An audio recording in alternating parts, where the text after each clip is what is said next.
ப்ரெக்னெண்ட்டாக இருக்கீங்கன்னா இந்த வீடியோ மறக்காமல் லைக் போட்டு சேவ் பண்ணி வச்சுக்கோங்க. உங்களுக்கு ரொம்ப யூஸ்ஃபுல்லாக இருக்கும்.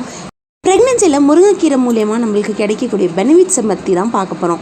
இதில் நம்மளுக்கு ஹீமோக்ளோபின் லெவல் கம்மியாகாமல் இருக்கிறதுக்கு இந்த முருங்கைக்கீரை நம்மளுக்கு ரொம்ப ஹெல்ப் பண்ணும். இது நீங்கள் சாம்பார், பொரியல், சூப் இந்த மாதிரி எந்த வெரைட்டியில் வேணாலும் வச்சு சாப்பிட்டுக்கலாம். முடிஞ்ச அளவு வீக்லி ஒரு 2-3 டைமாச்சும் இதை எடுத்துக்க நீங்கள் ட்ரை பண்ணுங்கள். இது ரொம்ப நல்லது. இந்த கீரையில் இருக்கக்கூடிய இந்த மாதிரி மெலிசான தண்டுங்களும் நம்ம இந்த ரெசிபீஸில் ஆட் பண்ணிக்கலாம்.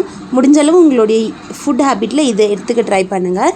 சப்போஸ் நீங்கள் நான் வெஜிடேரியனாக இருந்தீங்கன்னா நம்மளுக்கு ஹீமோக்ளோபினை நல்ல லெவலில் வச்சுக்கிறதுக்கு ஹெல்ப் பண்ணக்கூடியது எதுன்னு பார்த்தீங்கன்னா மண்ணீரல், அதாவது ஆட்டோடைய மண்ணீரல் இருக்கும் இல்லையா, அது நீங்கள் அதையும் சாப்பிட்டுக்கோங்க. வீடியோ உங்களுக்கு யூஸ்ஃபுல்லாக இருந்திருக்கும்னு நினைக்கிறேன். இந்த மாதிரி ப்ரெக்னென்சிக்கான ஹெல்த்தி டிப்ஸ் பார்க்கணுன்னா நம்ம சேனலை மறக்காமல் சப்ஸ்கிரைப் பண்ணிக்கோங்க.